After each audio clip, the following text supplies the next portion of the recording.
Hi, this is Kim from Emerging Creatively Tutorials, and this is ECT TV, episode 52.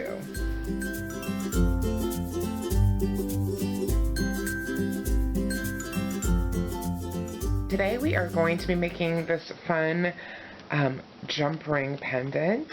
It has all these jump rings all the way around, and then we have just a few little beads hanging down from the bottom, but that's really optional. I think this pendant would look cool just with the jump rings as well. So let's get started. Alright, so let me show you what you're going to need to make this pendant. First of all, you're going to need jump rings and a whole lot of them. I did not count how many jump rings I used. I was going to, but it is a pretty significant amount. These are all jump rings kind of stacked next to each other. I'm using 7mm jump rings, but other sizes would work just as well. If you want to kind of make a smaller, daintier one, you might want to try 4mm. I don't know, 7mm seems pretty like a nice size. You might not want to go too much bigger than that, but I'll let you experiment and decide on your own. And then you're going to need a wire. You're going to want to use kind of a sturdy, thicker wire. This is 14 gauge and it's very soft, which is why I'm using it. This is aluminum wire. When I made this first one I used 16 gauge. I was using this copper coated wire. They have all the different colors. This wire was very, very hard. So although I did use it for the first one, I made another one that it was easier to use a kind of softer wire, but I'll leave that up to you. You can kind of use whatever wire you have around. I also like the blacks. I was originally thinking that it'd be kind of cool to see the black kind of peeking through, but as you can see, it doesn't really peek through that much, so it doesn't matter. And you might not want that kind of contrast anyway if you do have any wire peeking through, so you might want to use the same color wire and jump rings. But again, that's up to you. There's lots of options with jump rings. You could try different colors, and obviously lots of options with wires. So you can decide, but what I am using is 14 gauge. It's very soft aluminum wire and 7mm jump rings. Okay, you'll need chain for the actual necklace part, and a clasp. And then on mine, and I think it would be just as cool to not have the beads. I think it would look great with just the jump rings themselves. You'll want 3 little beads. So I'm using moonstone, and these I think are 4mm beads, so they're just tiny.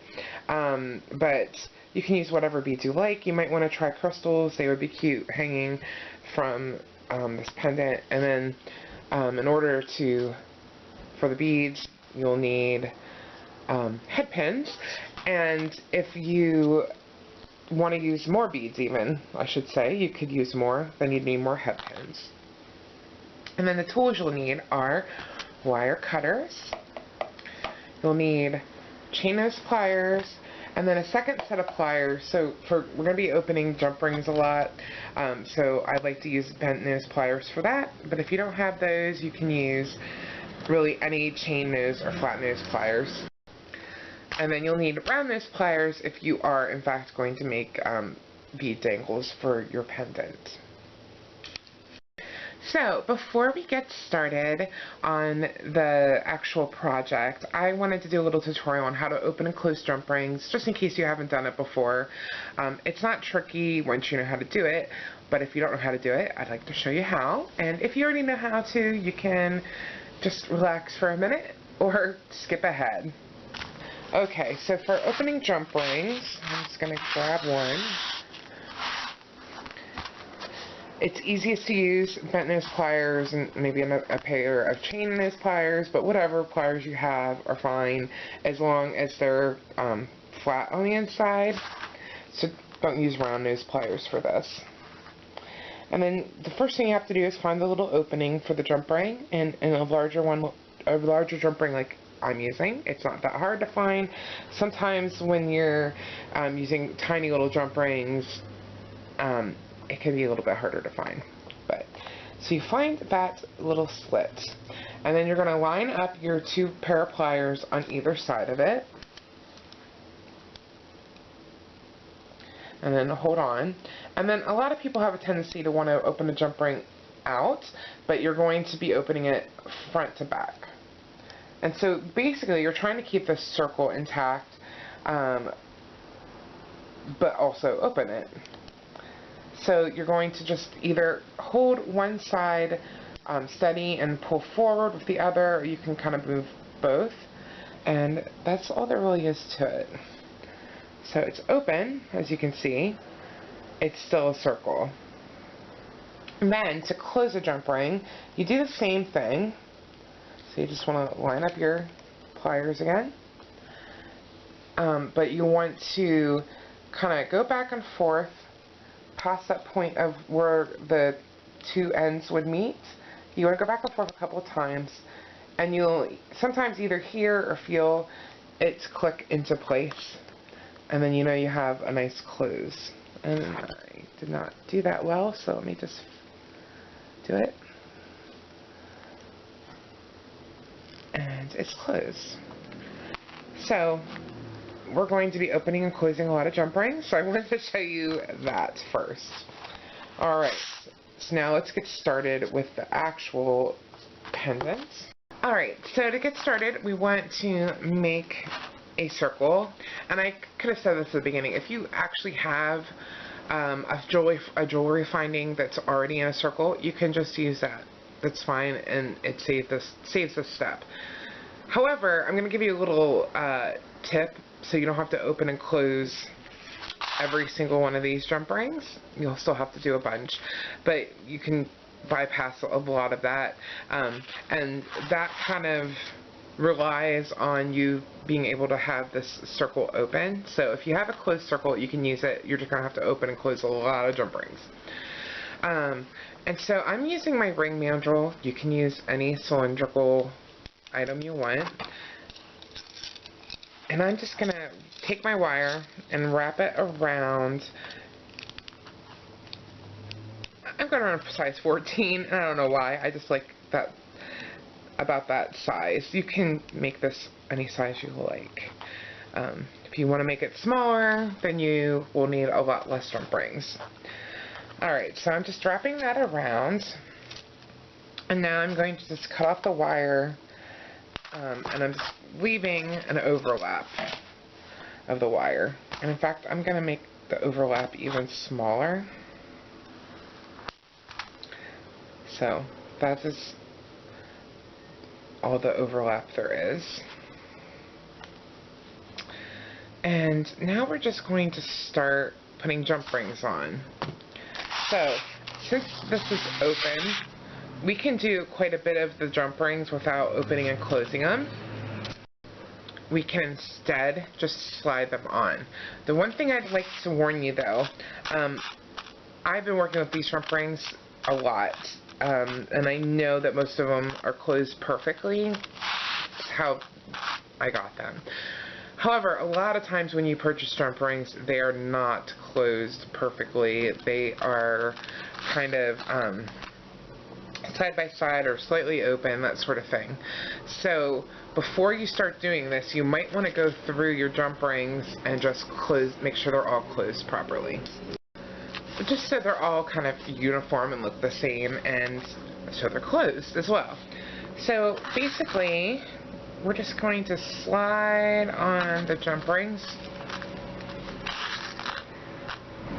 and we can do that for a lot of them, but like I said, there are some we're going to have to open and close to finish the pendant, but you can probably go at least halfway around the circle. So I'm really just sliding them on. And so we're just going to kind of go about halfway, kind of up to the sides where our 2 ends are overlapping. That's how far you can go. Okay, so as you can see, I've put jump rings on basically as far as I can, up to this point where these 2 wires are overlapping. And here, now what we're going to do is actually go ahead and close this circle. So I'm just wrapping the wire around. And you just want to make sure it's secure, and get this wire as close as you can to the other wire so it's not poking out. So that's why I'm using my chain nose pliers. And then just make sure it's secure. And then you won't even notice that fact that it's like that because we're putting jump rings over it. You can even slide them over now and just see how it looks. And you can't even tell.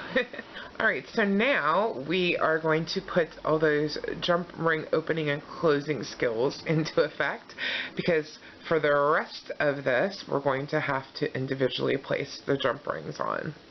So what I like to do is to just get a bunch of jump rings and open them and then put them on and close them. So you can actually kind of get a flow going, opening jump rings, and then you can start putting them on.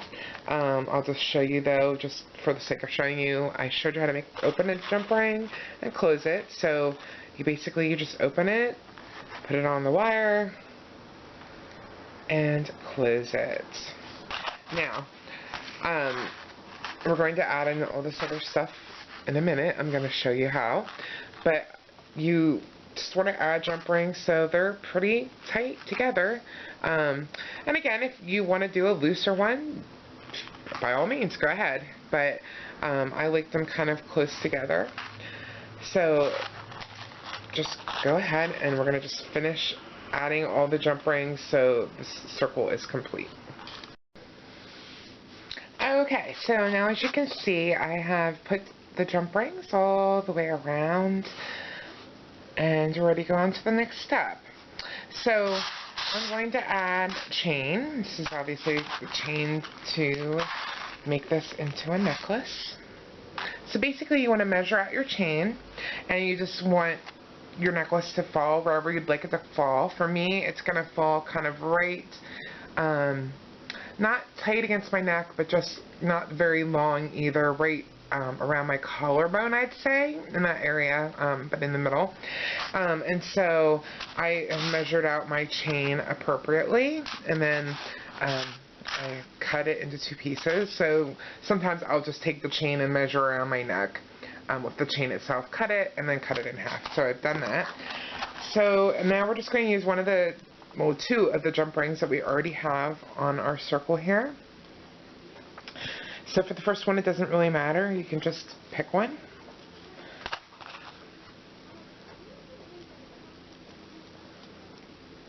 And then I'm just going to open it.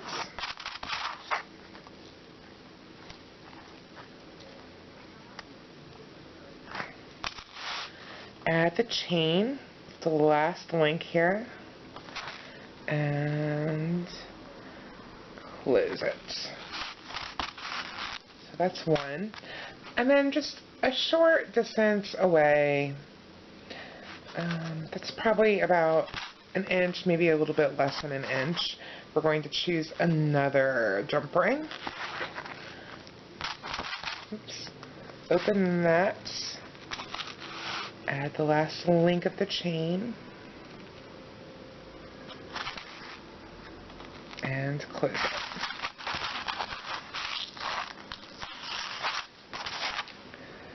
And then while I'm at it, I'm just going to go ahead and put the clasp on the end of the chain. So I have this jump ring that's open already, and I'm using a lobster clasp.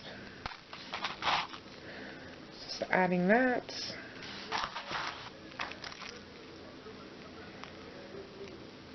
Closing it. And then the other end, I'm just going to put a couple of jump rings.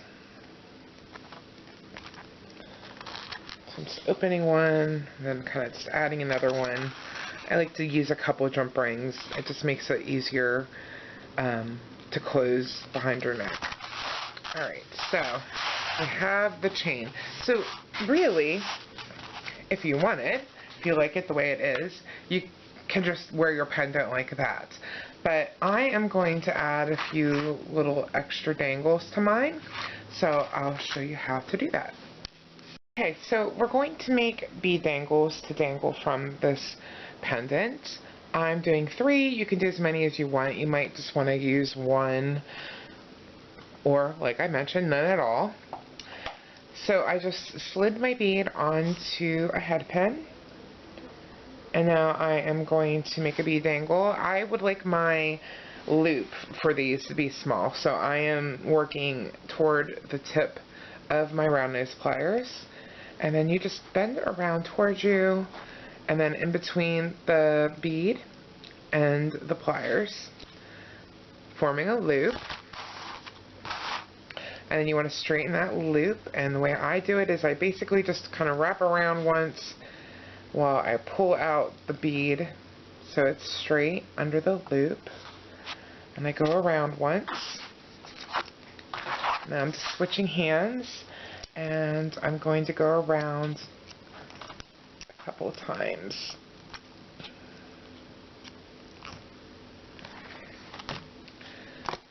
And now I'm just going to trim off the excess wire and grab my chain nose pliers again and just make sure that that end is not poking out and that it is nice and flat against the bead dangle. And you can just rub your finger over it to make sure. And that is the bead dangle. And then you can make as many as you like. I'm going to make 3. Alright, so I have 3 bead dangles. So now we're just going to add these to our pendant in the same way that we added the chain. We're just going to choose a jump ring, open it, and add them. So you want to try to make this in the middle. So what I like to do is just try to find the middle.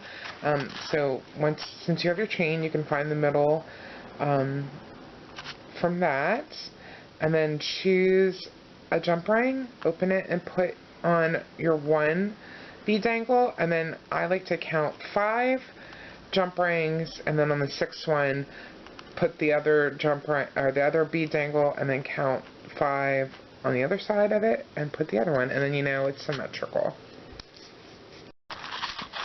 So I'm just finding the middle or a close proximity, and if you choose 1 jump ring and once you get the bead dangle on, it doesn't really look like it's the middle anymore. And for some reason I picked up my round nose pliers, so let me switch out here. So I'm just going to go ahead and put the first one on. Just going to slide it on that jump ring, and then go ahead and close the jump ring. And then just sort of hold it and see how it hangs. See if it's in the middle. And then if you like where it is, perfect. If not, you can move it, and then you can just put the other 2 the same distance apart from the middle. Alright, so I have my 3 little bead dangles on my pendant now, and I'm realizing since I'm doing a video, I probably shouldn't have picked clear beads because you can't see them as well, but there they are. And like I mentioned, you might want to experiment with adding more or maybe none at all and see how you like that. Now, I just wanted to add one other thing about these jump rings. When you put them on, when they're hanging and stuff, sometimes they'll shift around a little. They're not going to look perfect. I'll show you on this one. And that's just kind of part of it.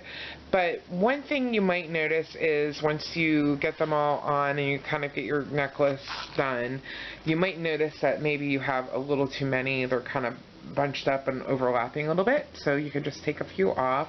Or you might find that you have some empty space that you need to fill, so you might want to add a few. So go ahead and do that. Just kind of experiment until it gets the way you like it. So, I hope you enjoyed learning how to make this pendant, and I hope that you actually, in fact, do go and make it. I would love to see what you make, so if you want to take a picture and post it over at my Facebook page, that would be awesome. My Facebook page is facebook.com/emergingcreativelytutorials, or you can actually post a picture right on the blog post that goes along with this ECT TV episode over at kimberlykohler.com/episode 52. You'll see it says reply, and there's a spot where you can upload pictures. Or if you post kind of anywhere else, you can use the hashtag ECTTV. So there are 2 T's in that. So I thank you for joining me today, and I wanted to remind you that if you come over to kimberlykohler.com, you'll find step-by-step photo instructions for this tutorial. So if you have watched the video and you kind of want a reminder without watching the video again, you can go over to the blog post, which will be at kimberlykohler.com episode 52. As soon as usually this video, if you're watching it on YouTube, uploads quicker than the blog. Then I get the blog post done, so there might be a slight delay. While you're over there, if you sign up for my newsletter, I actually send out a PDF version of the instructions as well, so that you can easily save it. So you can just open the PDF and download it onto your computer and save it, or you can print it if you like. It's much easier in PDF form, but I only send that out to the people who subscribe to my newsletter. So you will find that over at kimberlykohler.com as well, and when you sign up, you get a free 14-day introduction to jewelry making series of emails, kind of like a little mini e-course. So if you are new to jewelry making and maybe you even found this tutorial a little bit too much, if you go and sign up, you'll get that series of emails, and you'll learn a lot and be able to make jewelry in no time. And even if you already know how to make jewelry and you want to sign up, you'll still get those emails, but you might learn something new. I always find I learn new things from hearing somebody else's perspective. So I will see you over at kimberlykohler.com, and I hope you have a great couple of weeks. But don't forget, I have blog posts going up all the time, even in between these videos. So you might want to come on over to kimberlykohler.com just to see what's going on. All right, I will see you soon.